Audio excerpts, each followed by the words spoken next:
Hello, hello. Welcome to the Friday live day. Welcome to the stream. I'm live streaming. So I've been doing these live streams every week for a couple weeks now, I think. But we've been doing these live streams every week. And one thing that's been different is that I'm not using the Elgato Cam link this week. What I have been using is this. This is what I've been using to live stream. But if it's in my hand and not hooked up to anything, then you can't see what it is. So I'm using something different. And I think I'm going to hook in through Ethernet.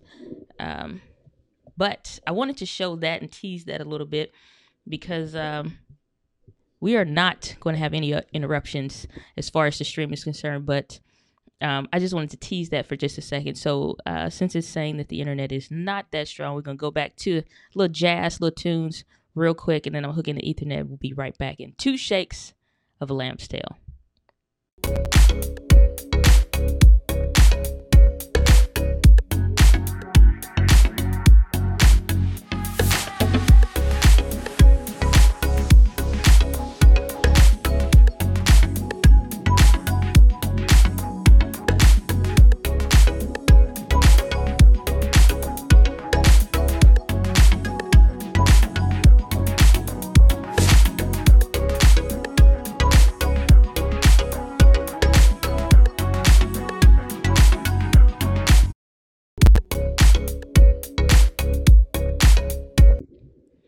All right, guys. So that lamb shake was 2 minutes too long, but apparently we dropped connection there for a second. So I'm sorry. Eventually, I'll get this under control. But as I was saying, so I am not streaming with the Elgato Cam link. I am still using the Canon EOS R. I do have all notifications on the screen so I can see like the eye tracking. One of the great things now is having this ability, like I said, to just go ahead and have that on there. So that's awesome. Makes for really interesting thumbnail. But yeah, super cool. So I'm not using that, using something else. So I was having issues with the stream there for a moment. So I got it there. So what's up, Drew? Good to see you. Good to see you. So I don't. Yeah, sometimes the internet will say that, hey, we can't do full HD for whatever reason, so it drops it down, I guess, based off of how strong it is or what have you. And so I just went ahead and plugged in the Ethernet. I guess it didn't connect in all the way, but it's saying I was able to resume the stream. So hopefully this is all the same video and not multiple videos. But if so, then I'll just delete the first minute of nonsense and we'll come back to it. But otherwise, welcome. Happy Friday, everybody. Hope you're having a fantastic day and hope you have a wonderful weekend. So if you guys were not aware, this week, for the first time I've ever seen, globally, YouTube went down for about an hour or so. And I thought, I'm thinking, well, is it my internet connection? Are we having some kind of issues in my general area? What is the deal? Turns out, and I started, looking up. I didn't see anything initially at that point. And I started thinking, I said, man, is this real? So I went to my phone. So I got off my Wi-Fi, went to my phone using 4G LTE internet. And I'm looking, I said, YouTube is legit down, nothing, no ads, no nothing. You can come to the website and you could see YouTube in the corner or something, but there was literally nothing. It was just phantom boxes of where stuff would be, maybe just the layout initially, but nothing really there or just no content or whatever. And sometimes you get an error page or something. And so I found that super interesting. So it got me to thinking. I said, if YouTube somehow screwed something up and YouTube went away, the library of videos that you may have had. I know I have a lot of videos. I even earlier this year went through, deleted a bunch of my videos. And it was just I'm like, okay, well, I deleted quite a few early on videos that I had, some unlisted videos and stuff like that, just to basically, when I'm in my back office of YouTube of sorts, that I can just pretty much get through it cleanly. And with just the stuff I'm currently using, nothing I'm going to reuse, just it's not such a big loss if I get rid of it, not to me. So I was just thinking, if YouTube legit went down, That's a bunch of ranked videos. That's a bunch of evergreen content that when somebody is searching for something just goes away. So automatically, the second largest search engine in the world just became null and void for a moment. And so it's just like, I'm still fairly new to the platform. I was going through my numbers and stuff like that, and just evaluating where I am this year compared to last year. And the growth rate has been just ridiculous. Still not a super huge channel, but just like the growth spurt in the short frame of time has been incredible. And so I'm super thankful for that. And if you've recently subscribed, thank you. And if you've been a subscriber, thank you as well. And if you're watching the replay, thank you again. And if you're watching live, you're awesome. And so, but we think about YouTube as a business. Some people think of YouTube as a job. Some people, like when we had the YouTube apocalypse, people were freaking out. They're just like, you mess with my money and this and that or whatever. Well, that's what employers do if YouTube is your job, and they mess with your money all the time. I don't care how stellar of an employer you have, whether it's a traditional job in some form or maybe a non-traditional job, like doing something with YouTube. If you're relying on somebody else, some other corporation or something to pay you, where it's not income that and that's a weird grayish line, because am I using the Canon EOS R? I can't even say that I wish. I'm using the M50. Using the M50, but we can do this now. Boom. DPAF, dual pixel autofocus. It's real. So a video will be coming about that. I'll throw that in the M50 series. This is something I just recently learned. Not using HDMI or nothing. Really fascinating. So it's not my original idea. I didn't discover it, but I did find it. So I'll give credit to whom credit is due. But no, not using the Canon EOS R. I'm not using the secret camera or nothing like that. I'm legit sticking to the M50 for at least 365. Gian Davis, hey, what's going on? Good to see you. So glad you all are here in the chat. So just talking about, if YouTube went away like it did for that 1 hour, like I'm legit like thinking like, now I keep my stuff backed up. I got my hard drives, got my Samsung T5, and then I have a Western Digital one that I just use for storage, and then this one is really good for editing and using 4K video and editing off of and stuff like that. And if you don't know what I mean, because I didn't know what people meant when they say they're editing off of a hard drive, and it can seem common, but to me, it's just like nobody was really explaining that. So this is my Samsung T5. Watch this. Boom. So probably going to do that a lot today. But so this is my Samsung T5. And I couldn't understand why people were saying you needed, like an external hard drive to edit off of if you had like an older computer or something like that. And they say it's fast. And I'm like, well, how is it fast? What are you doing? Are you putting like your, Windows system on there? Are you putting, like what are you doing? Basically what it is that instead of bulking down your hard drive on your computer with a bunch of videos, a bunch of audio clips, a bunch of, text and images and GIFs and whatever else, you put that data and the files and all of that onto the hard drive. And because like it's USB-C and it's USB 3.0, it comes with 2 cords. So that's the beauty of that one, that it transfers that data much faster to edit with and not makes your processor on your computer go so hard and bulky and stuff like that and have to overwork.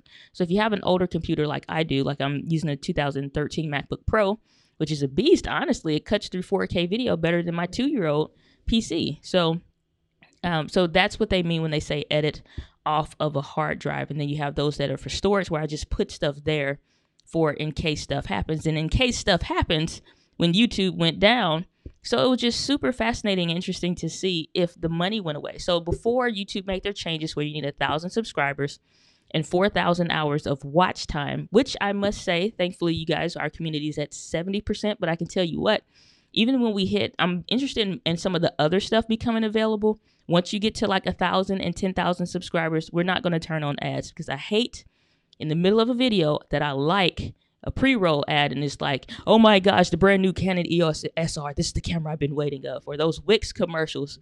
I built this website with Wix and my whole Wix website is all, it's just like, oh my gosh, like it's so inundated with ads. So that's my soapbox on that one. So even once we get to 1,000 subscribers and we hit the 4,000 watch hours or whatever, we are not going to turn ads on this channel. That's something I'm committed to, not for a while, because it's really not worth it. The pre-roll ads, like before the video starts, is one thing, but like an ad every 3 seconds in the middle of the video, that's so annoying. So I promise you that ads that are in between the videos on this channel will never happen. I hate that watching other videos, so I definitely don't want to do that to you guys. So that's just my hashtag rant right there. But like, so you put your stuff on a file, and then if you decide you need to go back and get something, a clip that you use or something like that, then you always have the OneDrive that you use that, like, so this Western Digital one, this other one, this one is 500 gigabytes, so that's half of a terabyte, because a terabyte is 1,000 gigabytes. So this one is, yeah, I think this one is, and I just got this from my local tech store. So this one is like 500 gigabytes. And so that was like $40. Whereas this one is only $250, and this was like, I don't know how much these run for, maybe $100 or something. So the reason why this one is faster is because I don't want to get into too much into that one, but it's faster. And the other one is slower, and it'll break your files up, and it'll really be choppy and hard to edit, and it'll really mess it up. But those are good to store stuff off and pull the data from. But yeah, so if YouTube went away, yeah, I have my videos and stuff backed up. But what if you didn't? What if you vlogged and it's like these storage devices is not that big? Like, I'm looking at getting a couple terabytes now just to future-proof my storage systems and stuff like that, and really focus in on that. Because if YouTube for real went away, then we are screwed. For real screwed. So let me jump into the chat. Watch this, Drew. You ready? Boom. You weren't ready for that. You weren't ready for that. So I just learned that feature too. So this is pretty cool. So I said, Drew, you're saying editing on a different HD from your system drive also results in less wear and tear on the system drive. That's good to know. I did not know that. Because I just assume a computer is built to be a computer, to do what it's supposed to do, not knowing. Well, I think this one has an HDD, so a regular hard drive, not an SSD. So, and that's what these are. Basically, I think this one is a HDD, where it's like the spinning disk. Yeah, this one is, and this one isn't. So this one's like splash proof, freeze proof, and what is, some different weatherproofing stuff available to it. You can drop it, and it'll be able to retain the data and stuff like that. Whereas this one, if you drop it, it's just like dropping an old school computer. If that disk cracks, gets scratched or something like that, you may have potentially messed up some of the data. So I have to be way more careful with the other one. So that's how that works. But yeah, so it's just like if stuff went away, yeah, you have it, but all that ranked video, like some videos in my earlier YouTube postings, rather, 12,000 views, 7,000 views, I have some to 6,000 views, 1,000 views, or whatever. Okay, that's not every video for me, nor do I try to rank every video. Some videos I just like legit want to just post for, whether it's just literally for me, whether it's something just for the community, it's a community building kind of video or whatever. Like a vlog, majority of the YouTubeosphere may not care about it unless I'm talking about something that they want to talk about. And even like I've been contemplating starting my own personal vlogging channel just because I want to track some stuff with my health. And it's some health challenges that I'm dealing with that I just don't see anybody talk about. And so I want, one, to do it for myself, to be able to track it instead of like keeping a journal for that. I want my journals to be for other stuff, not for that. Oops. But so I just really want to just really keep track of that journey. And if anybody else is out there dealing with the same health challenges, to do that too. So I've really been contemplating doing that. So if like that footage got lost, it's like, in a sense, that stuff would be more personal to me, but it's not a monetary loss. Maybe a time loss, but it's not a monetary loss. Whereas the stuff on my channel here, if that stuff went away, it's like, okay, all of the content that I've built up and developed, and the playlists and the series and the wordings and the hashtags and the just all of the stuff that you put into doing a video to make it so it's digestible specifically for this platform. I don't typically create content for, specifically for Instagram, or I'm curating content specifically for Instagram or for Facebook. I may share some stuff on Facebook, but I'm not even super active on there. So having put all this work into this one platform, if it legit went away, or if they made some change that made the platform go down temporarily, it's like, now what? So I was really thinking, like, is building on YouTube a wise decision, or should we be looking potentially at some other platforms to step up? I don't see Facebook being that thing because they've already lost Gen Z. Gen Z may communicate with Messenger or some other things or something like that, but they don't communicate the same way we do on Facebook. I was just having a ball out there, literally like tears coming down my eyes, like the Friday night threads of jokes from people I went to high school with, people I went to college with. It is just like super hilarious, and it's just like simple stuff. So they're just like little things you just kind of scrolling through, and you see a bunch of funny stuff or whatever. They aren't really doing that. They don't post and share stuff like we do. And so as a small business coach, getting into the nitty gritty of the specific markets, because the oldest Gen Z, I believe, is between like 20 and 23-ish now, they're starting to get into more of the social media platforms. They're starting to pay attention to them more. And so, yes, you have the younger, it's all the same thing with millennials. You have the older age group and the younger age group. Same thing with Gen Z. You have the older tip of the Gen Z and the generation, and then you have the younger group. Well, those that are a little bit older are starting to focus on things differently, and they react to social a completely different way than we do, even than baby boomers or Gen X. And so that may be like your older brothers and sisters that are like in Gen X. So, but it's just thinking like, okay, so now I have to find the platform that I may want to curate content through, but that becomes something like figuring out what business model that you want to use YouTube as. I don't use YouTube as my bread and butter and the only thing that I ever do. I post a lot on here. That is just like my thing. It's my content that my platform of choice, prefer to say. It's my platform of choice. I don't really care to do Facebook because you got to be there right then and there if I'm going to go live. A lot of people are searching for content. Like, when's the last time, like, let me know in the comments if you're watching the stream or the replay. Let me know in the comments or in the chat. What do you search for anything? Like the way you search for stuff on YouTube, do you search for that stuff on Facebook? I can tell you the answer for me is no. I don't search how to do anything on Facebook. If I see a video, it's because it came up in my newsfeed. It's never because I searched for something.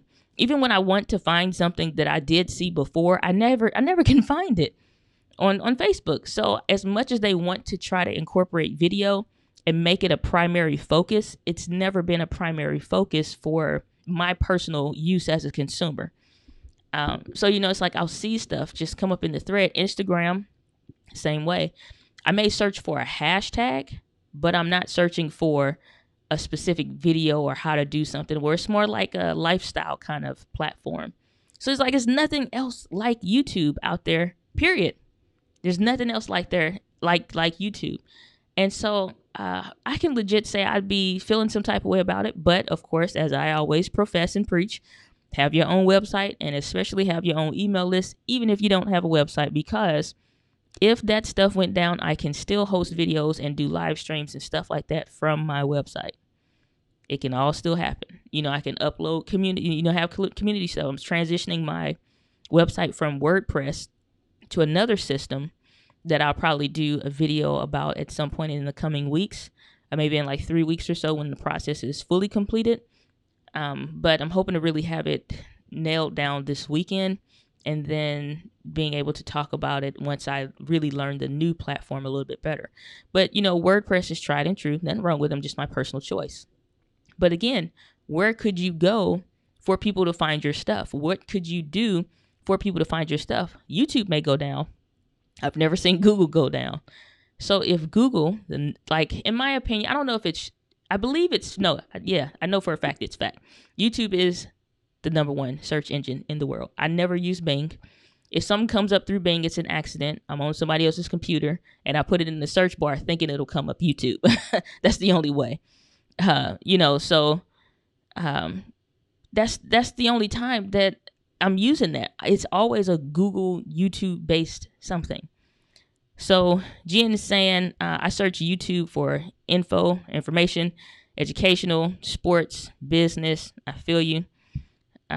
And Drew saying, I have exactly the same experience of Facebook as you do, Diane. Okay, cool. So we're all pretty much in the same boat here. It's not like, and that's the thing. It's like figuring out, especially from a business perspective and as being entrepreneurs, it's just like having to pay attention to those patterns and those waves. I saw for myself a long time ago, Facebook is just not it for me. I love my aunt and my cousins and my mother and father, but your likes and shares result in no business for me.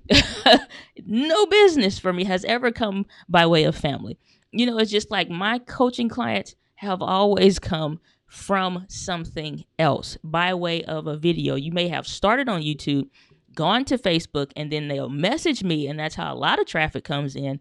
But otherwise, just because YouTube doesn't have like a messaging base or one that was ever like legit, like, and as professional, I guess, and really curated for messages, the way the Facebook Messenger is, but they have never actually resulted in business. So it's just like, I'm not posting videos for my auntie to say, oh, I love what you're doing. So proud of you. Thank you. But it's not like I just graduated from the 6th grade. I don't need that kind of support. Like, I need legit, stuff coming from qualified people. I want an audience of people that's not the family and say, oh, that was a good video. That was good. You ain't bought nothing. You ain't bought nothing, ain't gonna buy nothing. Okay, that's good English for you right there. So it's just like, why am I on here if I'm not going to use it? Yeah, legit can use it for ads. It's fantastic for Facebook ads when you understand what you're doing. Otherwise, it's a great way to waste money if you don't. And so, it's just like these different platforms all get used in different ways. And it's just like, I don't know. At the end of the day, it's like YouTube is the bread and butter for me. It's the place I go for community. It's the place I go to connect with people. It's the place I go to figure out what people are up to. And just like you feel like you are with them, it's just you feel like you're in the know. So, Drew, you're saying, what about Vimeo? I have no idea. The only time I see Vimeo is when I see a church streaming from Vimeo, or uploading their videos there, some company using Vimeo as a way to upload their content there.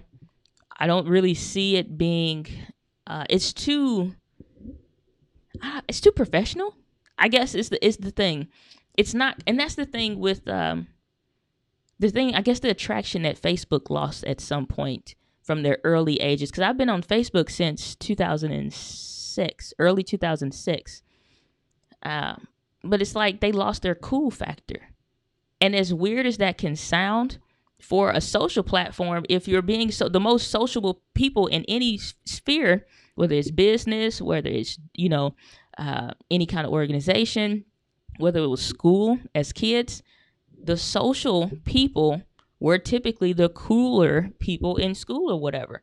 It's just like, or if you did something well or whatever. So that social factor, regardless as to, maybe how much we want to admit it, it just was never cool. And so people were doing it because it was some place to post videos. But once community became a thing on YouTube, it was just like, I know everything about this person. I got to travel with them from when they were single, and this was just what was their friend. And then they start dating that friend, and they were boyfriend and girlfriend. And oh my gosh, they got engaged. I knew it was coming. I knew it. It's just like, so you travel through life with these people, or you have grown yourself. Like, so my channel is not like super fun in that way that, a vlog may be in some instances. But if you're on my nerdy level, then you get me, it's like, or if this is stuff that you enjoy, then it's cool. And then I hope that I'm not boring, but like, this is my genuine personality. But it's just like, this is me, what I'm saying? Just talking about the things that I know about. And so that didn't exist for Vimeo that I ever saw. They never had the, hey, come hang out with me factor. It was always the suit and tie. And my name is Diana Gladney. I'm a professional small business coach and video marketing strategist. And what we're going to learn here today is all about this. And, it just was too professional. And honestly, that mode of marketing, and I still see a lot of car shops like around the town, big name brands here in St. Louis, companies that have been doing well but starting to fall off because they can't tap into that social factor to get us as consumers And I think that's kind of where Vimeo has dropped off. They've even been advertising more on YouTube to come over here. We're good for this. And it's just like, no, you're not. Not in my opinion. You're good for, the church that wants to stream, no ads or nothing like that, and wants it to be super clean. They don't want you to be able to click back to, a platform with a bunch of comments or, other activity other than where they want that video to be at. So it may be good for that. But, it's like that super professional style of things, that super duper polished way of things. The fact that you and I can't laugh together. I get no life out of what I'm watching. I get no feelings out of what I'm seeing. I have no connection with the person that's talking to me through that camera on some of those videos. It's just like, I'm not buying from you. And that's the thing I see a lot of corporations miss the boat. I look at my company, not my specific company. I'll say the job that I am currently at. I will see them share out videos and I'm like, this is so terrible. Like, y'all need to go on YouTube and vlog a little. You need to get your life together. You guys suck really bad. And this is what I'm seeing. Hello. Welcome to Canon. Here at Canon, we care about you. I can't even hold a straight face and do it. Like, it's legit that bad. And I'm just like, delete every email that comes through. What did such and such say? I have no idea, Susan. I'm not looking at it ever again. I watched the first one, and they were recording on a daggone laptop, which is fine, but a smartphone would have been better. And they just looking at here at the company we care about, and it's just like, y'all are missing the boat, and y'all wonder why y'all can't catch millennials for business. You sure as hell ain't gonna catch no Gen Z like that. You would do better to invest in a YouTuber or somebody that understands online video and the methodologies that go into what people are doing that make them successful, or what they're doing shareable or important content. So Robin, I've not seen you in the comments or on the videos or nothing like that before. So welcome. So I'm glad to meet you, make connections with you. So Robin is saying, I use Facebook for local connections. And I agree. I can agree to that. That's definitely a true thing for me and my behavior. Because if there's especially like a local restaurant, a like coffee shop or something, I love to check them out on Facebook. So that much I can attest to.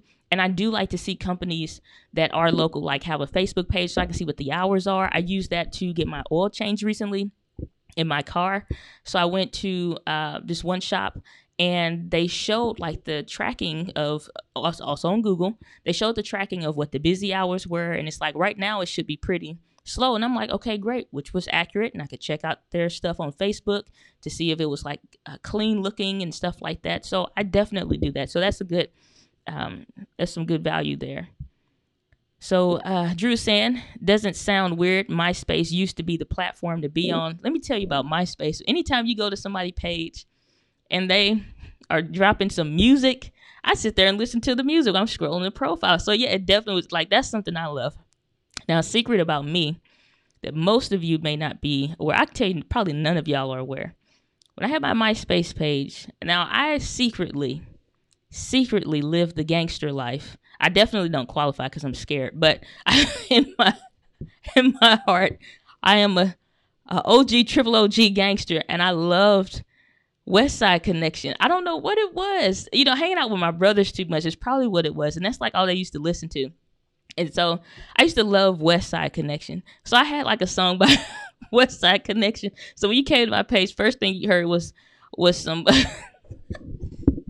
is so embarrassing. First thing you heard was Ice Cube. And I'm going to leave it at that. So yeah, MySpace, it had a lot of different attributes to it. So it was definitely cool. So Drew's saying, I'm sure YouTube will either evolve into something else or another site or platform will take over eventually. So that's the truth. And I think that much like Facebook thinks that nobody can take their place, they're losing their cool factor a lot too. It's only the people there that make Facebook worth anything. And it's because, like people I've been following since 2006, a history of videos and all kinds of stuff since 2006 are there. It's just like, other than that, if we all went to someplace else, it's just us that make the connection. The platform is just the place where we are to do it. So Facebook is kind of losing their cool factor. The day I knew it was happening is when my uncle, with his deacon hat cocked to the side, and I don't even know if he's a real deacon, but that's what he looked like. His deacon hat, I think I spit on my microphone a little bit there, little deacon hat cocked off to the side with a friend request. No, delete. Not doing it. This is not the platform. We are not doing that here. This is not the place. This is not the place. I'm not taking no friend request from you, sir. It's not happening. It loses its cool factor after that. Then I'm concerned about the stuff I post, or are you gonna tell my mama and this? No. It's like, not like you really post anything that you care anyway, who finds out or whatever. But it's just like, anytime your aunts and uncles and your parents starting wanting to be on the platform and stuff like that, it's like, okay, where are we going now, guys? Where are we going now? And that's kind of where Gen Z is at. They like the underground platform.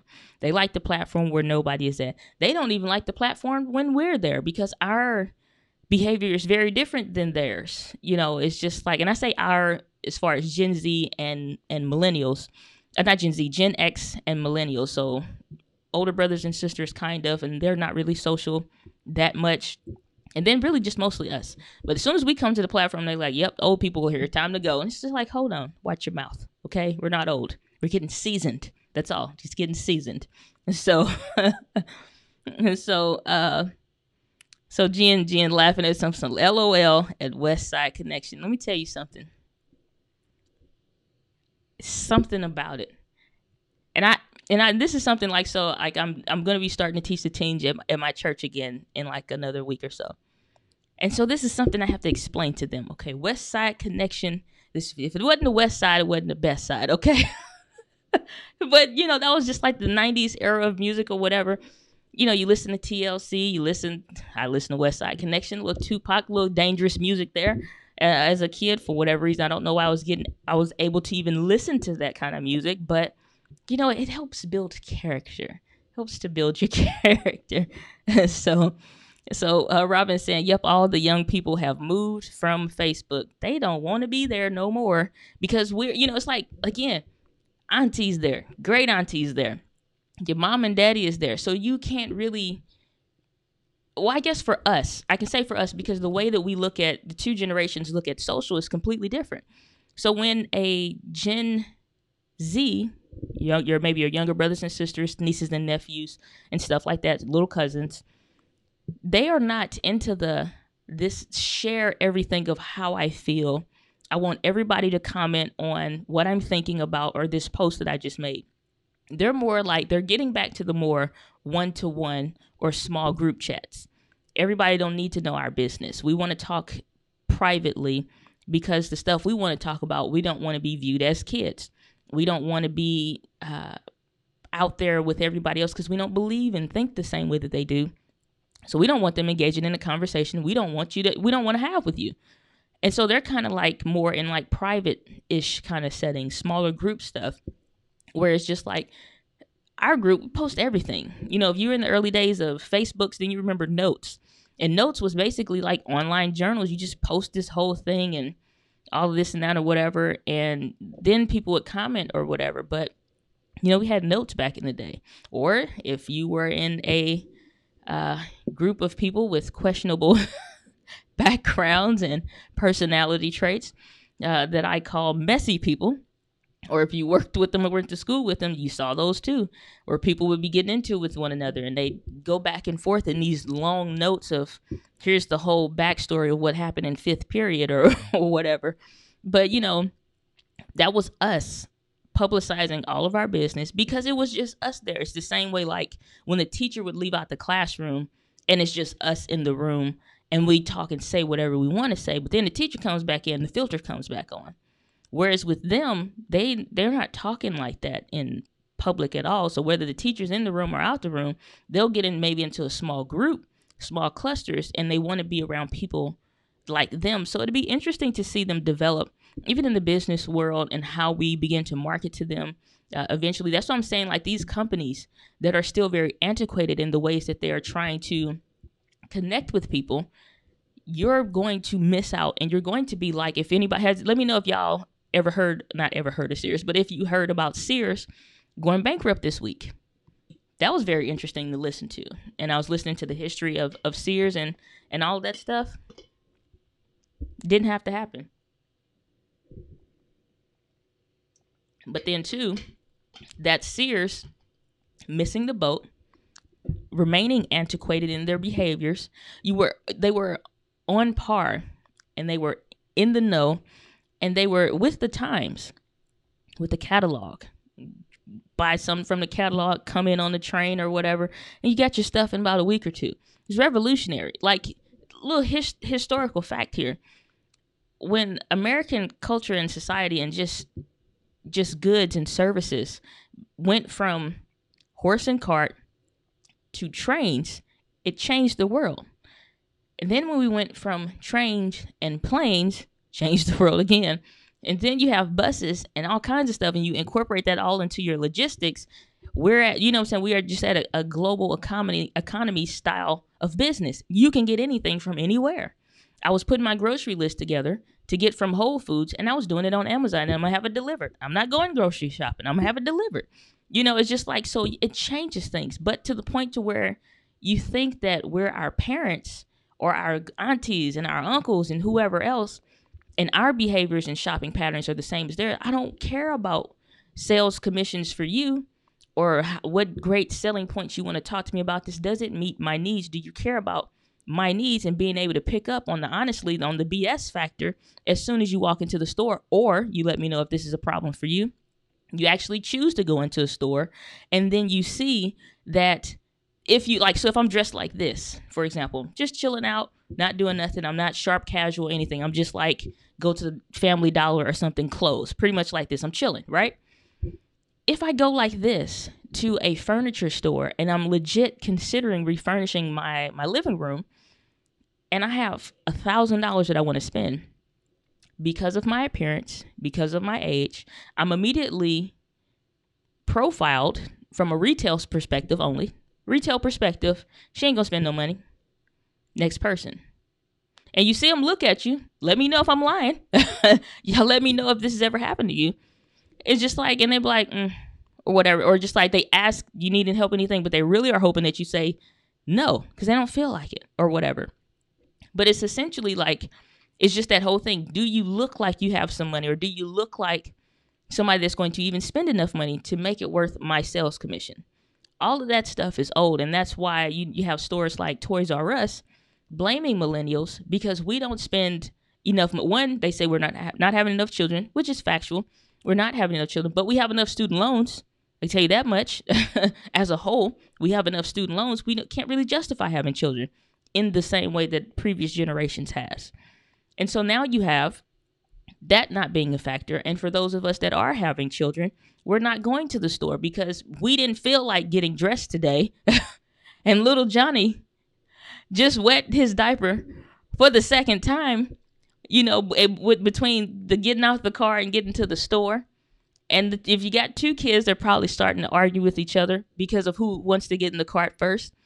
And then you get to the door only to have somebody decide if they want to service you or not. Well, we're not even wasting the gas. Let's just order online. Amazon will have it here in 2 days. In 2 days, it'll be here. And so it's like all of that stuff. It's like, and even so our buying patterns became different. So we began looking online, how to do this, or let me know if you guys like search for product reviews on something. Like if I wanted to, like when I was thinking about buying this, here we go. Y'all ready for this? Y'all wasn't ready. Boom. I'm having too much fun with that. But when I got ready to buy that, I'm like, I'm not going to go to the store. I'm not going to ask people. I'm intelligent enough to figure this out by myself. Let me go to the website, look at some stuff, look at the specs, and then I want to see some reviews because I want to hear some people's opinions. I don't get that at the store. I get, if you're not looking to buy right now or something else, let me go help somebody else or whatever. Sometimes you get really nice people, but otherwise you're just kind of like, meh. So let's jump in the comments here real quick. So Jen's saying, it's interesting talking about Facebook and YouTube. It's just like, yeah, they are very, very different platforms now. It's very different. Very, very different. Robin saying, yeah, Sears was Walmart and Amazon all in one. Oh, they were. Oh, they were. I want to hit on that in just a second. So Jen saying here in the Bahamas. Woo, you're in the Bahamas. I still have never been to the Bahamas. Let me know how it is there, because St. Louis right now is hellish with its bipolar weather. I hate it. I'm trying to live a nomad's life. I'm trying to get minimalist and all of that hashtag Instagram life. So, so here in the Bahamas, about 80% of the country is on Facebook. Most businesses use Facebook, and they, I guess, their main avenue for social, and it's their main avenue for social media marketing. Very interesting. So I guess different cultures, different countries, different, I guess just micro economies, if you will, in different, whether it's different counties or stuff like that, they maybe use social platforms different. So I think that'd be something interesting to look at just in like different age groups based off of where we're at. Is that a determining factor of what platforms that we use? Because I guess the thing is like, and then too, like some countries block off some of these social platforms and all that stuff. So that's pretty interesting. But yeah, Robert, you saying like Sears was Walmart and Amazon all in one. And that's the thing. It's like it's so many different companies that have run into that same boat time and time again. And y'all didn't have to be in the positions that y'all were in. Sears, like you said, could have been, you were the Walmart and the Amazon before they existed. Amazon was an online bookstore selling used books. Basically, if you've ever been to the website, betterworldbooks.com, which I love to shop there, and thriftbooks.com, essentially, that was Amazon of its time. You know what I'm saying? That was Amazon. Now Amazon is everything.com. Walmart, everything for cheap.com. Amazon can take that title too. But it was just listening. So I listen to NPR a lot, National Public Radio. And so I love to listen to the stories, listen to the interviews. And then that takes me further down a rabbit trail of looking into more historical aspects and researching stuff like that. But on NPR, they were talking about how once they stopped the catalog, Sears stopped the catalog, it was right at the time when the internet became a thing, a huge thing.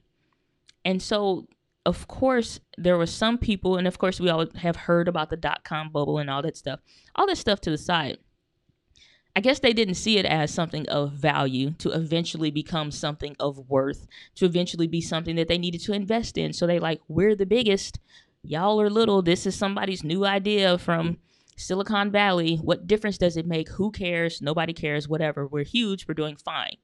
And it's that we're doing fine mentality is the reason why Blockbuster didn't take Netflix in when they invited them to buy the company or buy portions of the company. No, we're the biggest. Y'all go sit down and learn from us.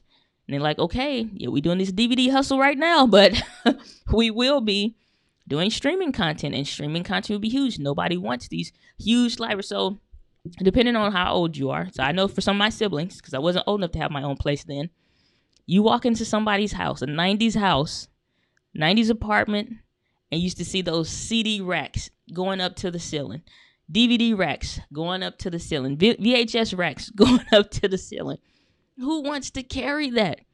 The dude that everybody wanted to talk to when my sister was a teenager had a trunk full of CDs and tapes. You just had everything. Whatever you want to listen to is in the trunk. Whether it's a bootleg or the legit, something, or this CD books. They're heavy as heck. But you're carrying around like 12 of these things just to have everything that you need. Now, it's not like that no more. And so we legit are streaming content because it's a library that's in something like this versus in this huge big DVD or CD books or something like that. And so they didn't have a mind for the times. Same thing with Sears, didn't have a mind for the times. And they're falling off. And they can't figure out what is the deal. And so Amazon, again, I don't know what undercover deals or options that they had at some point, or I think everybody should take an interest in Jeff Bezos and take a look into some of the things that he's done. But you look at opportunities that were there, or to partner with somebody, or to see something that was going on. if they wanted to, and you had that kind of clout as Sears, you could have said, let us be your number one retailer in this online space. Amazon, you look like you about to buy everything and get some of everything in here. You want to be the everything platform. Why not let us be your premier place for shopping?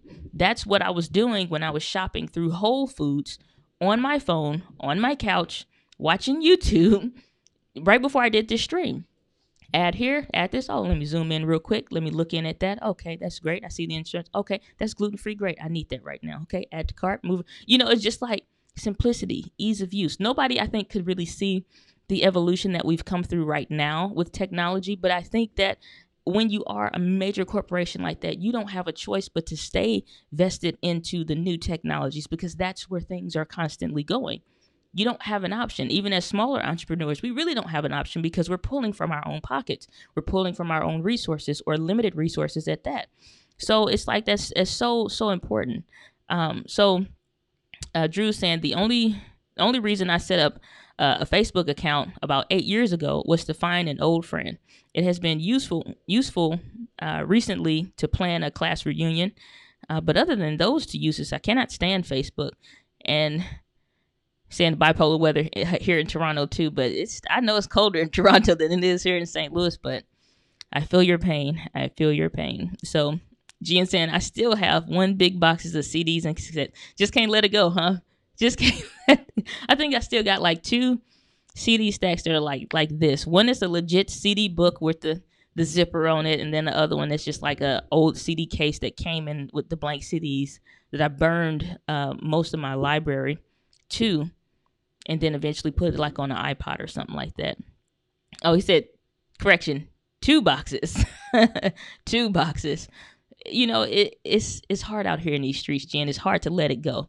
It's hard to let go of the gangster when you know you got all the old hits, all the CDs, probably don't even have that many scratches on them. So, or it's just like, but I think that's like, it's so critical to pay attention. Like, so I'm trying to think of what, I think it was an audio program. I wanted to say it was a book, but it was an audio program that I invested in probably, I think it was maybe 3 or 4 years ago. And it was by a gentleman called Myron Golden. And he was talking about, and it was some kind of financial course. I can't recall the exact title or whatever. But he was teaching about how every new product, every new something makes way for something else, and it creates a whole new market sect, and it creates a whole new possible stream of income, a whole new channel of products and things that were never previously thought of before. So just like you'll hear and begin to hear more, the jobs that your children and grandchildren will have are jobs that don't exist now. The reason for that being, it taps into what Myron Golden was talking about. Like when we started creating more videos, we went from like these, like you said, CDs, discs, and stuff like that to, here we go again, dual pixel autofocus for the win. Stuff like that. So legit can hold 64 gigabytes. Like I found one of my old SD cards from a camera that's on my shelf right now that was like a couple megabytes. Like not even a gigabyte of data. Same card size, but like that's like huge data at that time. So you're talking about early 2000s to needing to put this stuff someplace else, because Apple is really forward thinking, and they're so forward thinking they make people uncomfortable, like getting rid of the headphone ports and all of that stuff. And I don't have an Apple phone, so I don't know just how stressful that is, but they're forward thinking and getting to the point to they eventually, I'm sure, want to create a completely waterproof phone with 0 ports. Only digital connectivity or wireless connectivity. And so like even getting rid of the USB-Cs. So eventually we'll see Apple get rid of all their ports and just legit have devices that are only able to connect through wireless connectivity so that they can increase what the phone can do. And so seeing the progression of technology, so like iPhones, we saw iPhones become something that we had never seen before. Let me know now, this will really tell your age. Let me know what your favorite phone was before smartphones were really a thing. So for me, it was like this Sprint music phone that they had like legit play and pause and forward and backwards on the front of the flip screen. It had the camera on the front, You flip it open. It was thin like a razor, but it wasn't a razor. But it was a flip phone. And it was thin. It was kind of metalish. But that's what no, that one was plastic, but it was durable though. And it had some good little speakers in there. So that was my whole thing, because I listened to a lot of music. So it made it easy. So that was the thing, so every wave of stuff became something new. You had, I'm trying to think of what it was called, but the difference is it was like you had to use like your fingernail to scroll on a tablet and to scroll on a phone. In the very, very early days of tablets even being released, they used to have what they called netbooks that were a thing. They were huge, all over HSN and all of that stuff. So you had that kind of stuff come out.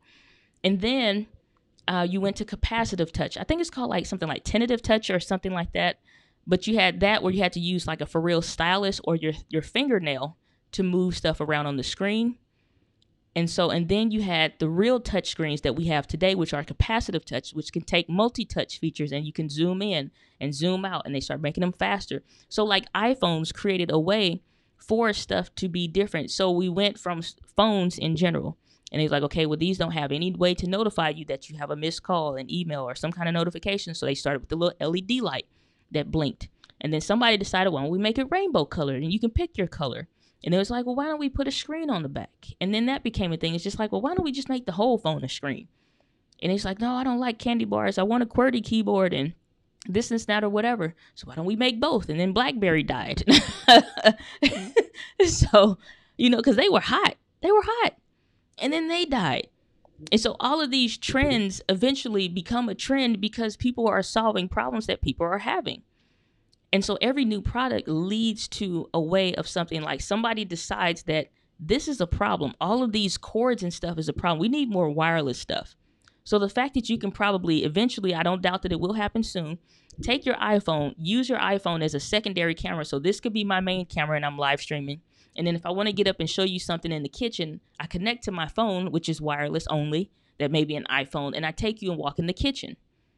So that is possible now with some other technologies and platforms or whatever, but to have it already natively built into the system, I think is something that we're going to see coming a lot more. So let's see what you guys are saying here in the comments. So Drew saying, I'm older than you guys and I have those CDs. So you still got the CD rack. So I write and play my own music, and sound quality matters to me. CDs have much better sound than MP3s, which is very true. Very, very true.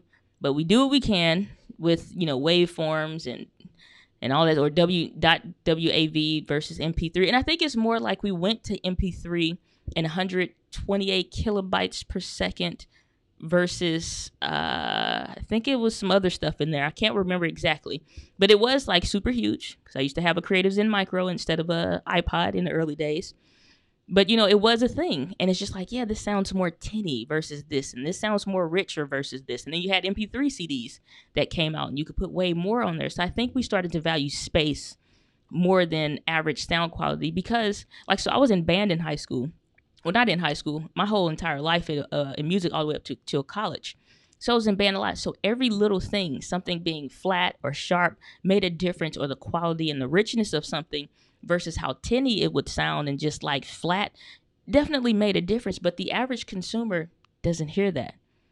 And so, even making all these videos and stuff, I see things now that I didn't see before in videos. I hate now that I can point out stuff in movies that I couldn't see before. You see all this noise and grain, and it's just like, oh, they misfocus right there. But it's just like, nobody sees that stuff. And they made millions of dollars off the movie, and nobody saw it. So it's the same thing like with audio quality, and it's just like, it just fell by the wayside. So it says, Drew saying also, it is marketing because there are digital formats with great sound quality that can replace MP3s, but the younger generations refuse to consider these. And the thing is too, is size, weight, compatibility, and I think, and just like how universal it may be. I think that's, it's like, because like the more you start to get to use things on a regular basis, I think it became, and that's why I picked the Creative Zen Micro back in the day versus an iPod, because one, it was straight up and down, so you could just scroll up and down with your thumb instead of going in a circle. But I found going in a circle made you faster than the up and down. But anyway, And I still have that thing, even to this day. But you had different stuff out there because it's like you wanted to be able to have the good quality and more space. And I think I got that thing for like $250, and it was way more space. I had a radio functionality, recording functionality, all the things that the iPod did not have at that time. And I could afford to put the higher quality tracks on there, even though it would take up more space. And so the thing just became more smaller, lighter, smaller, lighter, smaller, lighter. And so that most people chose to sacrifice, the quality. So I can get with that. So some and into vinyl, but are not willing to play it on good systems. You have all been sold a bill of goods because the quality has actually diminished, and it has. But we're in a time frame where you don't know what you were missing because you never experienced it. And I say that about a lot of commercialized soul food places like a Pie Pie. As much as I like Pie Pie, it's no diss to them. But, it does not compete to somebody's grandma or my mama or grandma cooking. And you getting the real thing, it's just like, it's so much better. But it's just like speed and efficiency. And because it's on the way home, you just grab it and you like, this is good enough. And I think that's where we kind of just went into that way of thinking with everything. Because I even still watch 480p, 720p videos on my phone. My phone can do like 1080p. I think it do some 4K, but it's like, for what? I'm still going to get to hear it. I'm still going to get to see it. So it's just like, whatever. When I'm at home, I watch it in 1080p or whatever, but I'm still not even watching stuff in 4K. So it's just like, yeah, it's better, but it's like, unless you have that something to compare it to, it's like, better than what? So I always think of it like when you go to somebody's house and you see they have a big screen TV, you don't know if that was the $100 TV, the $300 TV, or the $800 TV that was at Walmart on the display. It's like you only know what was better but when you're looking at it right then and there, because nobody walks in and say, oh yeah, but that's not as good as the $800 TV. It's just like, that looks nice and that's good enough, and that's all we base it off of. So I think we kind of picked that same thing with everything else. So Gian saying I had a Nokia, can't remember the model. Oh, okay. So yeah, Nokia, that was, look, Snake. If you could play Snake on your phone, you're going to be very popular in school, okay? Let me play when you get done. When you die, it's my turn. So, and Drew's saying we have gone from portable phones being phones to being computers. Yep, PDAs are making a comeback. So it says, you're saying, interestingly, North America only had analog mobile phones for the first few years, while the rest of the world started off and carried on with digital. So that's I'm gonna take your word for that, because I don't know any different. And again, it's like, until you know what to compare something off of, you just figure this is the bee's knees. This is the best that we have. Like, somebody could legit be streaming in 4K, much blurrier background, way better audio quality. Like, I was even looking at a different microphone to use for streaming, but I'm like, but compared to what? Or, it's like, who is like really going to say, okay, let me play Diana's video, let me play this person's video. Everybody's voices are different. Everybody's, stream quality is different. Everybody's strength levels is different for stuff. And it's just kind of like, as long as it's acceptable and passable, I think we let those standards go to be able to have it faster, to be able to have it smaller, to be able to have it better. It's just like when we would go from ordering something in a catalog, or like Christmas, getting around Christmas time now, getting closer to it, and you get those catalogs that used to come out, and I go straight to the back, because that's where all the toys were and all the little new technology stuff that would be, and all that stuff, and telescopes and all of that. And it's just like, we went from that, and it's like, okay, it's going to take you a couple weeks to get it. You order the daggone thing, and unless you were legit the kid waiting on it, you forget about it. If you ordered it for somebody, but oh yeah, I remember that thing was coming. Or I guess it is supposed to be here about the time, but we weren't crunching for time like that or worried about it. And then you had companies like Walmart. Hey, you can get it in a week. Really? HSN. Hey, you can get it in a week. Oh, really? And then it's just like, okay. And then Amazon said, guess what? Welcome to Prime. 2 days. We got you. Revolution. I will spend more money, not necessarily get the thing that I want, but something that's good enough to make sure I get it in the time that I need. I will order it on Friday. It's here by Sunday. Where else can I do that? Maybe somebody else has something better. Maybe it is at a better price. But to wait additional days, I'm not going to do it. I know, you know what I'm saying? Like, so me knowing me, I'm not going to wait. I want it right now. I want it right now. You know, it's like, so I know other people are feeling that same way. So we sacrifice quality and this, that, or whatever. Maybe the box got bent, whatever, as long as the device is okay. You know, it's like, so we was just like, not bad considering I got it in this time frame.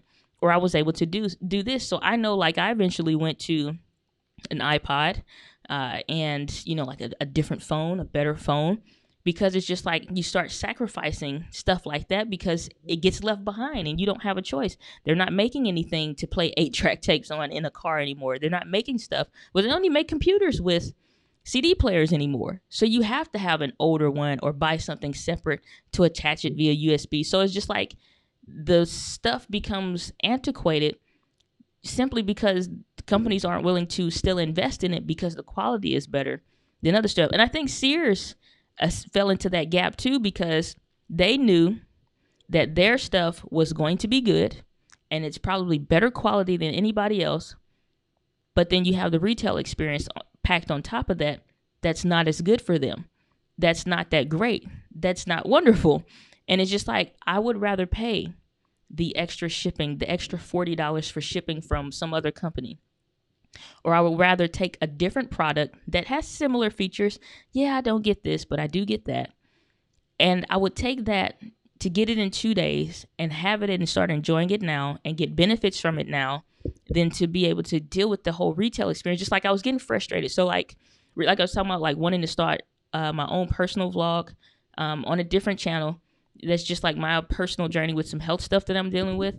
And I'm looking at like all this food. So basically it has to be gluten-free. So it's like an anti-inflammatory diet, essentially is what it is. So gluten-free, daggone, no wheats, no breads and stuff that I love, no sugars or very low sugars. So essentially, basically no sugars, no soy, no dairy.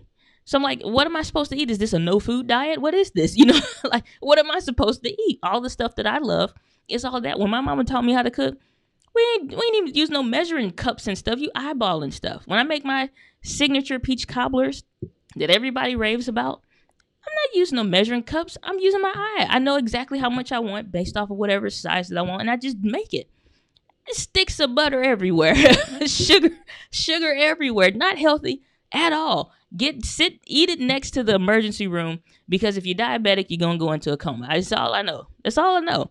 You know, it's like, so when we learn to cook, fried chicken, deep fried, vegetable oil, good stuff, crunchy, delicious, seasoning salt, Lawry's seasoning salt, you know, Louisiana hot sauce. We're not doing no healthy stuff. So now it's just like, so now I have to take an interest in all this. I'm like, I don't even have food to eat. So I have to give stuff to my parents because I just had bought stuff and I'm like, okay, I can't eat this stuff now because now I have to pay attention to it. So it's just like, I'm not going to the grocery store because that means I'm going to like 3 different ones to be able to get the products. And then I'm standing there and I'm waiting and I'm getting in pain and I'm starting to have issues because I'm standing up for such an extended period of time. And I'm just like exhausted. And now this experience that's supposed to be a journey of trying to get to a better stage of health is tearing my life apart. And I'm hating eating, just like I ate food tonight that I legit did not enjoy.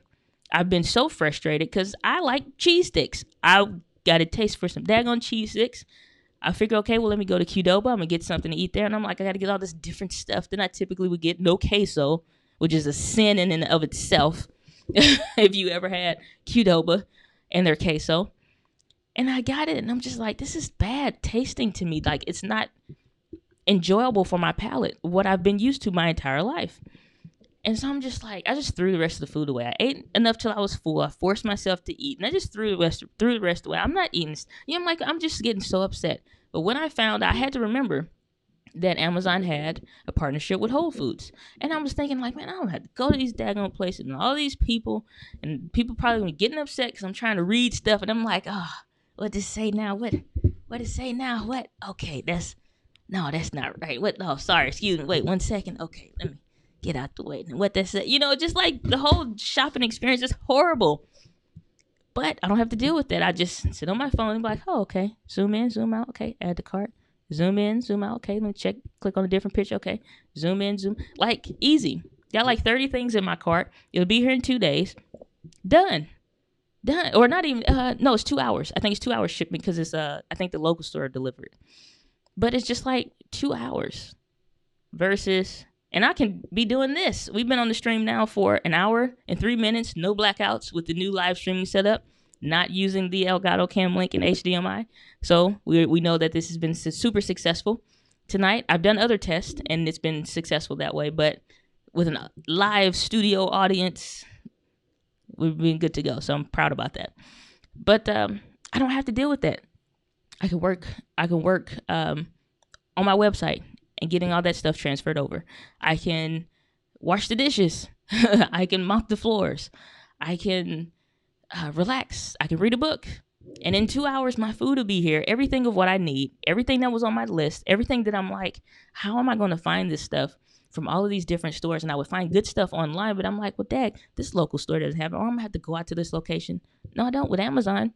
And so when companies miss out on our journey of our frustrations and what that is all about, and that's a legit marketing thing. So even when I'm working with my one-on-one coaching clients, one thing that we establish when we're first working together is, what is your customer journey? What are they dealing with? Who is your girl? Who is your guy? What challenges are they having? And what things are they having issues with? The reason why stuff like this exists, these aluminum, stainless steel bottles and stuff like that, this one's not insulated, but those that are insulated and all that stuff, because people got tired of throwing their money away or waiting to buy this, or water goes out or whatever. And it's just like, and they feel bad because they're polluting when they throw this plastic away or whatever.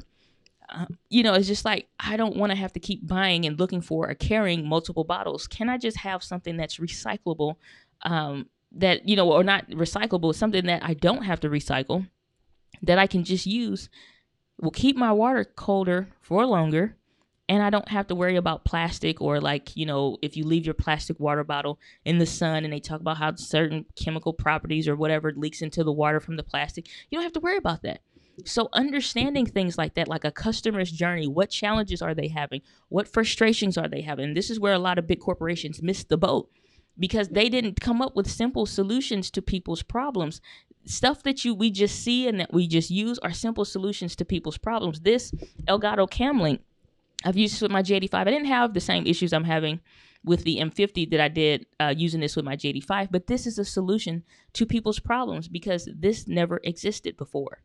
This is a recent development. This is a recent something that came about because when online video became more of a thing, streaming became more of a thing, online gaming really became a thing, and being live and gaming and streaming became a thing, and doing stuff like this, people are just they don't want to buy another webcam and have to hook this up. Like, they just want to take their camera that they were just using, maybe swap the battery out, and just go from all of this. And they didn't want all of these things. They didn't want to use a microphone that was good, but I got to worry about all this extra other stuff.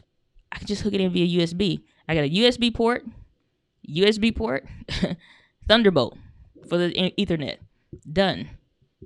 Portable, mobile, modular system, period. So figuring out, and I would encourage you guys to do this too, if depending on what type of business you're trying to start or wanting to start or already in, what is your customer journey? Figuring out what their pain points are, figuring out what challenges that they're having, and what their starting point is and where you're trying to take them to helps to identify what things you need to do. The Canon M50 series is not a fluke. It's not a fluke. This Canon M50 series is not a fluke. I made the mistake not properly outlining my customer journey when I first created the Startup Creator's Guide to Video. It was too much. It's too in-depth. It's too big. It's too much. The Canon M50 series for video, if I would have created something, of course the camera wasn't out then, but there was other stuff that I could have used. But that's essentially something simple like that for the person that I'm reaching is what they needed. They didn't need the Startup Creator's Guide to Video. And now that program is old anyway, so I'm going to be retiring that and creating the actual thing that will take that person to the next step.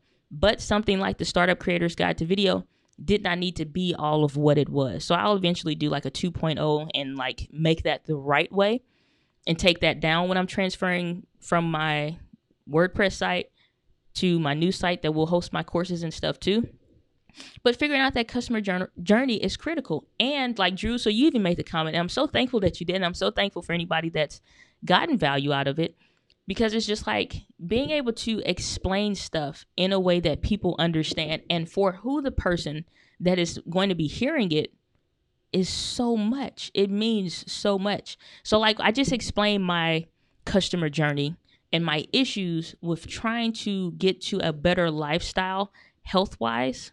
But the challenges, with the health challenges that I'm currently experiencing, how I feel when I go into the grocery store, Amazon recognizes that and they solve the problem. So things that did not used to exist now exist because people figure out customers' journeys. And Sears and Blockbuster and a lot of other companies that were there before any of these other empires were created, like a Netflix, like a Amazon, were there. They could have capitalized on it and done so much more. So, so I'm gonna jump to the chat and then we'll probably wrap this up. So Drew saying, oh, I'm sorry, Gian, you said you're 80 degrees, partly cloudy right now. That's pretty good weather there. So Drew saying, what I am saying about those standards is that it is possible to have better quality in smaller packages. I get you, but most people are not prepared to research, read reviews, and demand stuff from retailers. Makes no sense to me. And I love Amazon Prime because I can get things delivered quickly. And then you said screen just froze for the second time during the stream. Interesting. As far as I can tell, it's still moving. So I don't know if it's still frozen. But as far as I can tell on my screen, I can see the audio levels. So let me go to the Tubes view and see if I'm getting any issues there. So let's see. And see if I'm still frozen or anything.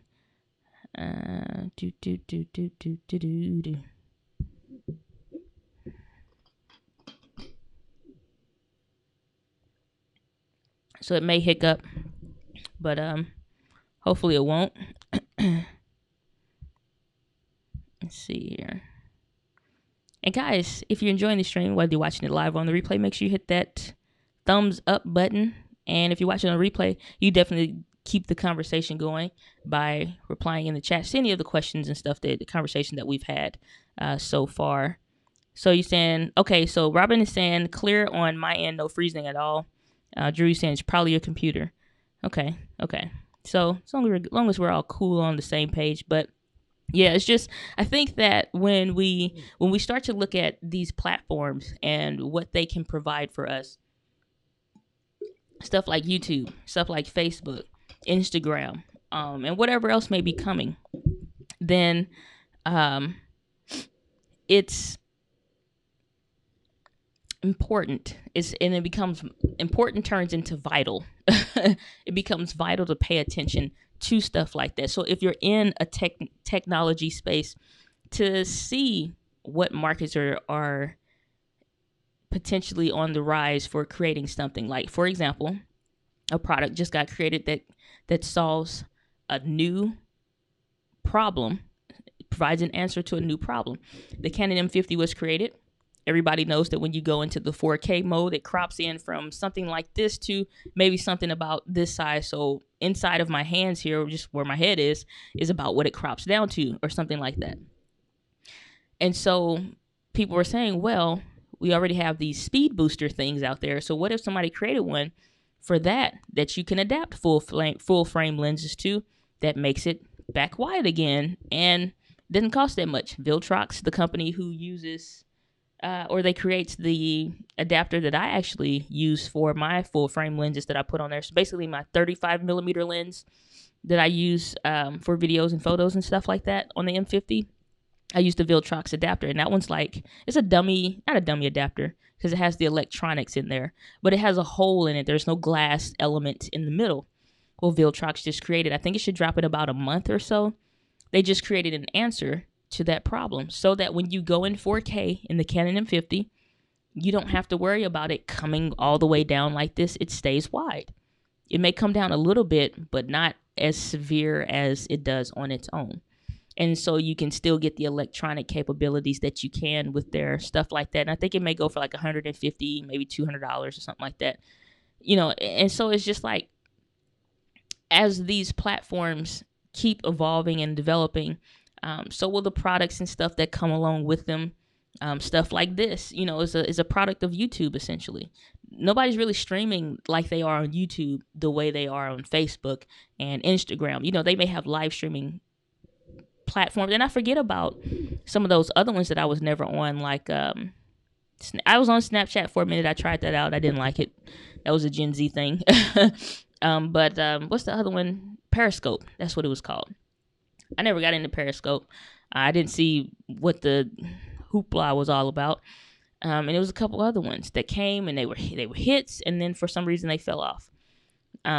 So these platforms will continue to change, and the things around them will continue to change. But I think as entrepreneurs, it's important that we pay attention to what's important to, and this is how you know what stuff to invest in and to pay attention to, and what stuff is okay to let go and not worry about.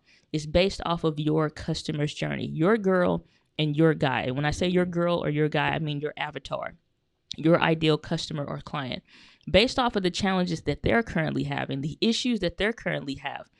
Where are they starting from? What things are they feeling? What emotions are they having? What frustrations are they dealing with? Somebody that's like me, that's having these inflammatory issues in my body, and at the point of having a second surgery, and I'm like, I don't want to deal with these doctor's bills again, and the visits, and just the recovery and all of that stuff. That is the mindset that you have to think. Where is that person at when they walk through the door? And when you begin to understand that, where their starting point is, you can begin to develop the things and create products, and you don't have to be dependent upon a YouTube AdSense or whatever, which is now not worried about ads. It was a nice little bit of money that would cover like my email service provider systems or whatever, but it's not like I can't recoup that money someplace else. But when you know that person's journey and where they're going and where you're helping them get to, even if you haven't figured out the whole grand scheme of things, because you'll always be continuing to learn, and they will always continue to learn from you when they adapt to you and they learn things from you, and they like the way you teach, they like your personality, they like, it's like you watch, like there's so many people to watch talking about the same stuff, but you align with people that have the same values, that have the same beliefs about things, same personality quirks that maybe you do, or maybe they sing when they're in the car and you think it's funny and whatever else. It's like they have the same quirks and stuff. So we align with those people. So there's never no such thing as not enough. And there's still online cultures that are still coming online right now. So I don't think it's ever too late to get involved in video. I think at some point it will be. But I think right now, if you haven't, then I encourage you to get started, because get all of your mistakes out the way in public, out in the open. You can go back to my first videos and see how terrible that they were. And I've removed some of them. I have to have save some face a little bit. but I pulled the really bad ones, not really bad ones. I put the ones that were just like whatever videos. No point to them for real. Just like throwaway videos. Make your throwaway videos, the ones where you're testing stuff out. But upload those different ones too, and get past the suck face. Get past it all so that you can be okay with being on camera. You can be okay with doing stuff. I've done, what I'm saying? If I was considering how many videos that I've done, shot, edited, produced, uploaded, I've done over 400. I don't have all 400 uploaded to my channel or whatever, but if that was something that you did out in public, that's 400 presentations. Every video has a point, bullet points that I want to hit on. I never use it's not a projector, a teleprompter. So I'm knowing the content. I know how I want to hit it. I just outline it so it stays clean. And I'm hitting like point number 1. We're going to be talking about this. Point number 2 is this, and da-da-da-da-da. It's just like, so if that was presentations, you'd value it more that way. If you were in a room with 10, 20, 30 people that you were presenting this information to, you'd be like, man, I had a great success. If 50 people was in the room, you'd be like, man, that was wonderful. If you did a presentation for 100 people that were in the room, you'd feel like the bee's knees. But we look at those statistics on video and stuff like that, and we just kind of like, I only got 100 subscribers. That's 100 people that care about what you're doing. That's 10, 15 people that care about what you're doing. If they were in a room, it'd make a difference. So like, look at stuff from the right perspective, and then create and curate content that will be able to help that person along that customer journey for who you're wanting to reach, and teach and take them through the process and along the journey with you. So real quick, jump into the chat before we wrap this up. So let me start from here. Drew says, Robin, is it as warm where you are as it is in GS -1? Watching from my phone, no issue with the stream. Okay, good. Drew saying, I tried Periscope, but did not like it. That's interesting. So, y'all talking about the weather. Yeah, listen, y'all people with nice weather on the stream. Ain't nobody worried about y'all. Okay, we over here freezing our butts off in St. Louis. I got the heat on right now. I got sweatpants on. I got my hoodie on. I got my hat on. It's freaking cold outside. I'm trying to live my life here in St. Louis. It's getting cold out. I think it's supposed to be colder tomorrow. It was trying to rain today. I don't have time for St. Louis weather. Y'all out here living the good life and stuff. Nobody cares. Nobody cares. No, I'm just kidding. So Robin said, I was frustrated with Canon. I just ordered the A7 III. Ooh, Robin. We're going to have to get you on and talk about that.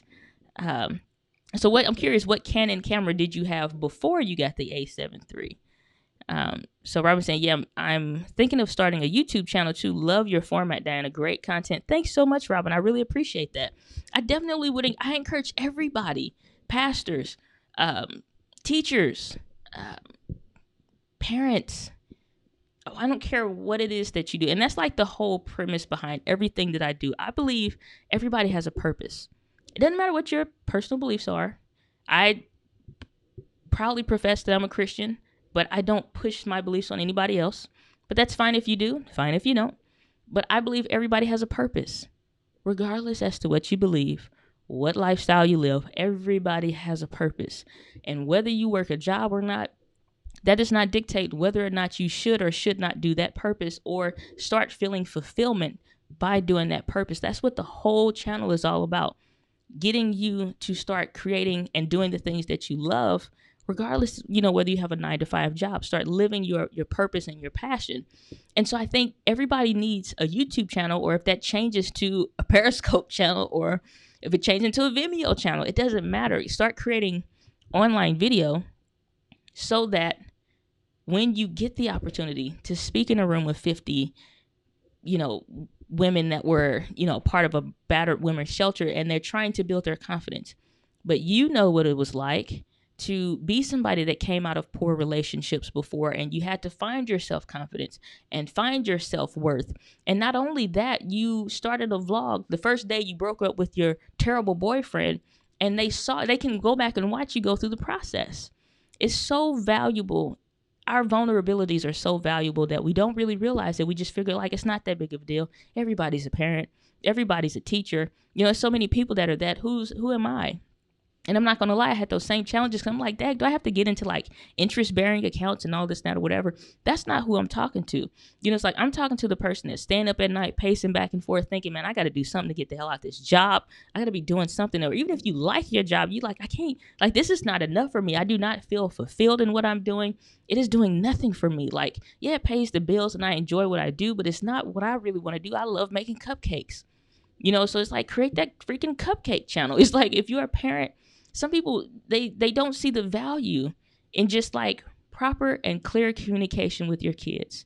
Do you know how many people I talk to that don't know how to do that one skill? If you're a parent and you have that skill, and you were to vlog your experiences of becoming a family unit, or how you're structuring your family, and you teach your children to value one another or whatever. Like, I wish vlogging was a thing when we came up. Let me tell you, one thing would have been a constant: butt whooping central. Okay, beat butts more often would have been the initiative for my family's YouTube channel growing up, because we got whoopings. We got our butt whooped all the time. Well, within reason. It was 6 kids. I'm the youngest of 6. 6 children are not going to rule the house. So the one thing that they instilled of us, 1 is the fear of the Lord, and 2, the fear of the belt. It's like, so that makes you think completely different when the hammer's going to drop. if I go over here with little Johnny and little Johnny and them decide they gonna skip school, no, we not, because I ain't getting my butt whipped today. I'm going to school today.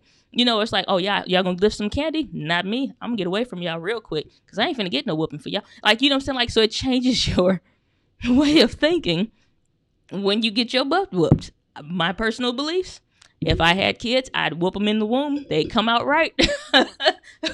For real. It's just like, it's too much stuff. Y'all gonna get it together. But, it's like, but even still, like, the conversations, more than that, the conversations that we would have growing up, having a father. I didn't get that a lot of my friends really didn't know what it was like to have a father at home 24/7. So my friends, I remember in elementary school, they pull, like, we get in, like, you be in like these desks all together or whatever.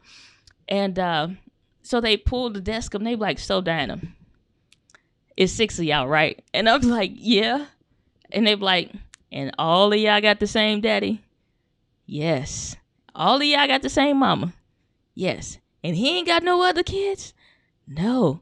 And y'all live in the same house? All y'all live in that house? Yes. And your daddy come home every day? Man, you lying. I promise I answered those questions so many times. And it's just like, yeah. It's like, so your daddy come home, what he be smelling like? He be sweaty. He be hot. He be, it's like legit sweat drip. He stink. But we hug him anyway. It's like when we see his water cooler empty. And my mama would tell us, my daddy going to be home by such and such time. Make sure you ran his bath water. And I would fix my daddy's plate. And I take it in there to him in the dining room.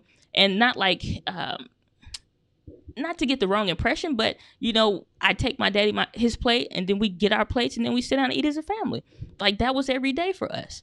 So if you did something while daddy wasn't there and you thought you was going to get away with it, even though mama whooped your butt, daddy going to whoop your butt too, just to let you know they a team. They are a unit. The beat butts more often initiative is in effect in this household. Like, it's legit. And so that was a thing. It was just, that was how our household was ran. Now everybody have to deal with that. They feel, oh, I can talk to my kids. Well, great. Because apparently we needed our butt whoops to get the point. But if so being able to see that, or even just some of the stories or the games we would play, our big backyard and how we would play and just stuff like that, what it was like, the value that you have in those stories, in those experiences, in your communication, in your way to keep a fun household or to make things light, or the things you do. There's so much value in that stuff. That's stuff that people go to counseling for to try to figure out. So it's just so much. So let me jump to the chats because I see y'all going ham down here. So y'all still talking about good weather. I shall ignore you as we freeze our butts off here. So let's see here. So Robin, you saying about the cameras, or you were saying about the cameras in proper grammatical English, Diana. The 5D Mark IV, 6D, 5D Mark II, and a Canon C200. Wow. So you had quite the deal there. So Drew saying Canon is frustrating. Although I love my M50, I might buy the A7 III if I could afford it. Well, they are going for sale now on eBay. The guys at Kinotika who do that channel, they just put theirs up for sale on eBay. I think they're going pretty much for like $2,000. But it'll be 2019 soon. I'm sure the A7S III will drop soon. A7000 or 6700, that's been rumored for a while. Maybe that'll drop around CES, NAB, April-ish time. So we'll see. April, May, maybe. So Gian saying, speaking about switching from Canon to Sony, I am new to cameras, photography, videography. How did Sony become this monster? Or would you have to do an entire segment for that? Well, Gian, I'm glad that you asked. So I'm rather fascinated with cameras. I love camera stuff. I geek out about camera stuff. And I have to be careful lest I become a camera channel. Sony became this giant because they were willing to take risks until they got it right. And legit, as simple as it can be explained, that's legit all it was. Because if you look back even a couple years to when Sony first came out with the A5000 and the A5100 and then the A6000, and then they started getting it better about the A6300, then they started looking at what people were saying and complaining about. Excuse me. So they started looking at what more people were complaining about. Oh, well, this and the grip is this and the handling is that. And then they came out with the A6500. And then they made the jump to full frame. And they fit it inside the same mount that they did the APS-C or the crop sensor cameras on. So everybody else is like, really now? And the biggest thing is with the A7S2. The S is the ones for the video-centric cameras. R is the one for higher resolution cameras. And then the ones that are just like A7, the A7, A7 II, and the A7 III are just supposed to be the beginner models, but those are pretty boss. That's why the A7 III is super boss right now. And so they just kept coming out like every 6, 8, or 10-ish months, they were dropping a brand new camera. Every time somebody was saying something was wrong with the camera, they started working on it immediately, and they released something else. And they were not afraid, and they were okay to be okay with not being the best and them overheating. And they was able to pack the technology in there, wasn't able to manage the heat. That's fine. We'll keep working on it, but y'all still buying it because it's still pretty good. And so people start doing the workarounds. And now, while everybody else is sleeping, and most camera companies were only coming out with cameras like every 2 years. There used to be, I think, like every 3 or so years. It was like a long time. And so the camera market would be like super dry for a long time, but it's like Sony. So you didn't have a choice. People that were camera reviewers, YouTube being what it is, the Times being what it is with online video and reviews and photography reviews start becoming more of what they are. It's always a new camera to review from Sony. And no matter how, and for a time, DSLR is still being the monster that they are. They were like, still not better than this, still not better than this. And Sony's like, but we will be. And they just kept cranking stuff out. And now they got it so right with the A7R III. The A6500 was really good. It still has challenges, but the A6500 was super good. And everybody said by that point, everybody was like, whoa.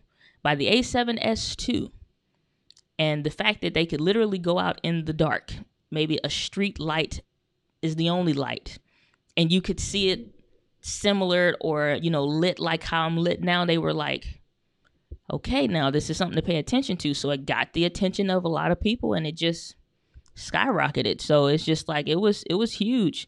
And everybody else, the bigger brands, pulling the Sears move, pulling the Blockbuster move, being antiquated in their ways, thinking nobody will ever beat them. Now they're playing catch up. Primarily Canon and Nikon. I don't know anything about Olympus other than they are great with like travel-ish people, but traveler people, but so now they got to play catch up. Everybody started to think mirrorless at some point was just like the smaller cameras, like the original Canon M. Nikon had like the J1s or something like that. Little bitty cameras, like a little something like this, just a little bitty something. No big deal cameras. But they weren't that great. And so they were all fiddly and crazy, and people didn't like them. But then Sony just like, we need to really make something of this. And Panasonic too. Panasonic, I think they invented mirrorless, so they were pretty cool. So let's jump into this camera chat happening here in the chat. So Drew saying Sony has innovated consistently and well in the last few years, definitely. Robin saying I bought the MC11 adapter for my Canon glass. I've heard that is really well, and I'm thinking some more adapters are going to be coming out too. Drew saying how much is the MC11 adapter? Was it a good purchase? Robin said I know Canon is the new Sears. It's so bad. They could just steal the daggone show if you just give it all away. Just go hard. Okay, put on some West Side Connection in the factory and just put it all in the camera. Put it all in there. Just give it all you've got. Drop some of that C100, C200 goodness into these and just do it. They don't have to do. They are dangerously close to becoming a Sears because their color science has now been matched, in my opinion. Sony matches them. The EOS HD profiles, like, let me see here. I want to show y'all one. So I'm in the Faithful profile right now. So this is right now, I just switched to an EOS HD profile picture. So this one is called Scarlet. I like this for photos, not so much for video, but this is an option. And then another one that I have on there is called Cinema 2. So it adjusts some of the colors and stuff like that.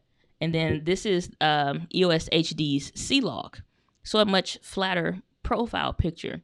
But he's able to pull, and he's done this for several camera brands and stuff like that. So let me go back to Faithful. And so he's done several camera brands. He has one for Panasonic. He has some for Sony and all of that stuff to get closer to those Canon cameras.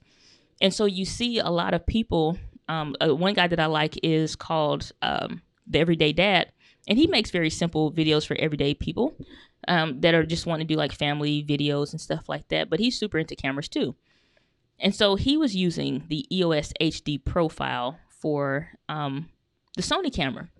And so like their colors have been, Canon's initial color science thing that just was like, again, one of those things that couldn't be beat has been matched. You've been matched. You know what I'm saying? It's like flip out screen is really the only thing, and ease of use. I think the ease of use is something that a lot of other manufacturers really need to catch hold to. Panasonic does a good job, but I think that's something they really need to catch hold to. And that is so gold. Like, that's why I got rid of, like, it hurts my heart to have gotten rid of my G85 because it was such a perfect camera in so many ways. But at the end of the day, again, I'm talking about dealing with inflammation and stuff like that in my body and not being able to carry around a bunch of weight. And I need this camera for this and this camera for that. I'm like, I'm going to have to sacrifice, just deal with the M50 for a little while. I can pull those resources, for all the money, for all the equipment that I sold and put it back into the business, use it for some other stuff, and just take a year and wait and see what happens. Because no camera that I saw get released this year still does it for me. And the Canon EOS R is not all that great enough. It's not really greater than the M50. Because like I just said, you're talking about a Canon log profile. We just did that. Canon log. Boom. We can grade this. I could pull this into my editor and grade it right now. Like, this one is a super punchy one. And like I said, it looks fantastic for photos. But I don't really care for it for video, not with my personal skin tone. It looks okay. But Faithful is what I prefer to use. It just looks more realistic to life. And so it's just like your color science has been matched. Flip out screen is the only thing that they really got. Ease of use is the only thing they really got. And legacy in the lens is what they really, really have. So they're dangerously close to becoming a Sears of the time. So Jen saying, fear of the belt, tree, shoe, garden hose, and or death. Listen, my daddy drove me past some tree. It was whatever tree that they used to use for switches. Weeping willows. And it's just like a tree with and it looked like it's beautiful in like the fall or whatever. That hellish tree and those branches. Yeah, my mama used to make us get those switches over there and you got to strip it off. And then I got one great auntie that used to braid them together and sit them in water so they bind together harder. And then, you just at that point, you're just talking about straight up child abuse. There's no hotlines back in the day, so you just had to deal with it. But that's just straight up child abuse. I'm trying to tell you. Kids today, they might get too many talkings too, but to each his own. So Drew said, Diana, you are doing a good job building a community here. Thanks, Drew. I'm really excited about where things are going with the community. I really look forward to just other things. Like, I want to be able to give back to the community with different giveaways and stuff like that. That are valuable to the things that we're doing here. So I really look forward to that. I think I'll be able to do some simple ones like some book giveaways and stuff like that fairly soon. Because I don't want to wait till we hit 1,000. I'm super happy with where we are right now. But I do want to give something away because we hit 560 something or what have you. But I'm super proud of what we've done here. So it's not just me. It's all of us together. So I thank you guys for being here. You guys are wonderful. So Robin said, I ordered it today after I heard the A7S III isn't coming until 2019. I have it with the Tamron 28 to 75 f2.8 on Wednesday. Whoo! That's a beauty. That's a beauty. Tamron makes some really sweet lenses. And are you going to use... So I got more questions, Robin. So do you do videos of yourself where you may need a monitor? Or are you primarily behind the camera so that's not an issue for you? Because everybody feels differently about the flip-out screen. But I think it should have a flip-out screen, or at least the Fuji X-T1 where it flips out but it still has the tilt feature. I think that one was like really genius, and it meets everybody's need, but they may have a patent on that, so who knows. So Drew saying, I remember reading an article in the late 70s when I first got into photography, talking about digital photography coming in 20 years, and they were right. Indeed, they were. A Panasonic hit on that mirrorless fairly early to us, to my surprise, but digital too. It's like incorporating some of the stuff. I don't know. I look at I love war films and stuff about that, because just the sacrifice is incredible to me. But then too, you look at the photographers and the videographers of the time, and you just like, you going manual in the middle of a war to get this, this epic shot of, just like stuff that, listen, I don't want to go in certain neighborhoods when it gets dark, so I definitely don't want to be on a war field someplace, let alone with manual focus. Okay, let me adjust the shutter speed, aperture, boom, wait, just like, no, not doing it.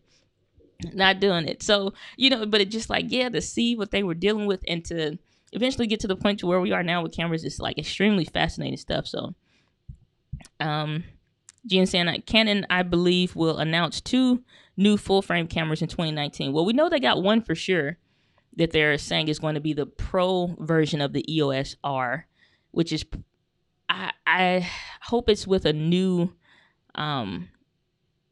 sensor. Not a new sensor, because I think they all using the Digic 8. Is that the processor now or something? I'm getting slightly confused. But whatever it is, they're using like the same, I think it's the same sensor or something. It's the same technology essentially of the 5D Mark IV in the EOS R right now with a new processor, the Digic 8 processor. Confusing stuff. But hopefully they upgrade that with whatever it is that they're talking about releasing, and just bring the daggone heat.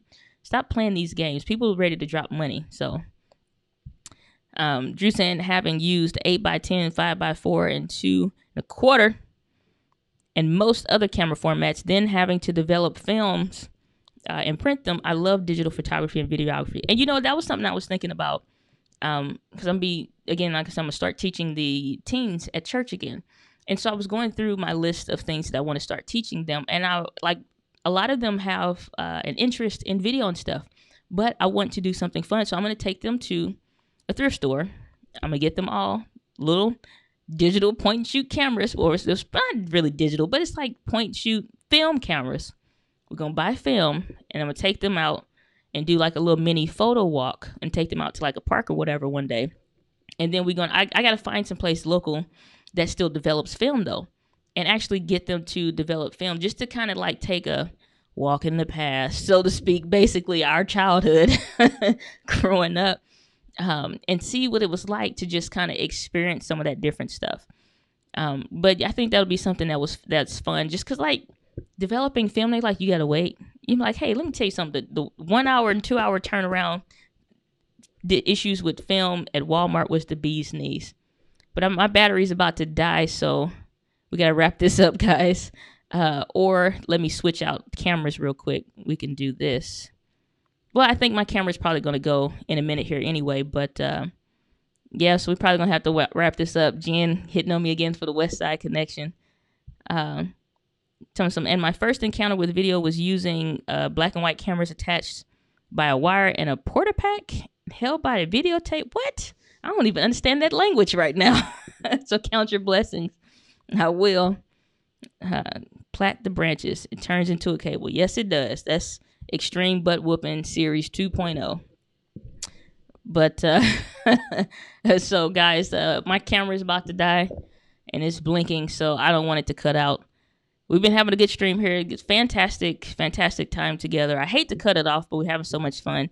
But we do these live streams every Friday. Still been trying to find the right time. So 8 o'clock was a good time this week. So maybe 8 o'clock next week will be a good time. And we'll find another topic to talk about. And then, of course, more camera stuff. But as always, my friends, live with passion. I'll see you guys on the next video.